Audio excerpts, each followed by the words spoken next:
দেখতে খুব সুন্দর একটি হাত পাখা, বাতাসও বেশ আরাম। কিন্তু পাখাটি নাড়তেই ভেতর থেকে বেরিয়ে আসলো ছোড়ার মতো 11টি ধারালো অস্ত্র। প্রথমে দেখে বোঝার উপায় নেই একটি সাধারণ পাখা বা ছাতা জাতীয় এই জিনিসটির মধ্যে এমন কিছু লুকিয়ে থাকতে পারে যা একটি প্রাণঘাতী অস্ত্র।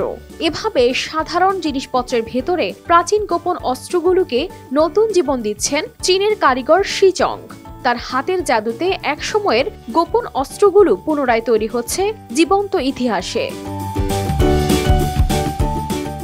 শিচং বলেন, তার এই কাজের শুরুটা হয় প্রতিটি অস্ত্রের ইতিহাস ও তাৎপর্য নিয়ে গবেষণা করে।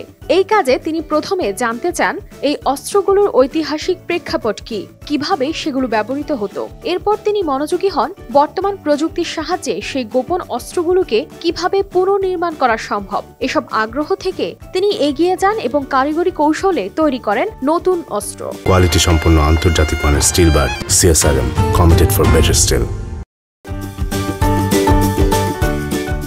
তার মতে একটি ভালো অস্ত্র এমন হওয়া উচিত যার সৌন্দর্য এবং কার্যকারিতা দুইই বহন করে। তবে শিচং যখন এই কাজ শুরু করেন তখন খুব কম মানুষই এই ধরনের অমূর্ত সাংস্কৃতিক ঐতিহ্যের প্রতি মনোযোগ দিতেন। কিন্তু বর্তমান চীনের পরিস্থিতি অনেকাংশেই বদলেছে।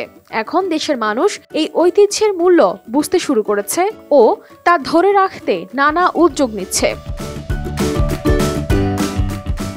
শিচংয়ের স্বপ্ন তার কাজের মাধ্যমে এই চীনা ঐতিহ্যকে বিদেশেও ছড়িয়ে দেওয়া, যাতে অন্য দেশের মানুষও তাদের সংস্কৃতির সাথে পরিচিত হতে পারে। স্থানীয় সংবাদ মাধ্যমের মতে শিচং এখন সামাজিক মাধ্যমে বেশ জনপ্রিয়। তবে তার কাজের কিছু বিশেষত্ব রয়েছে।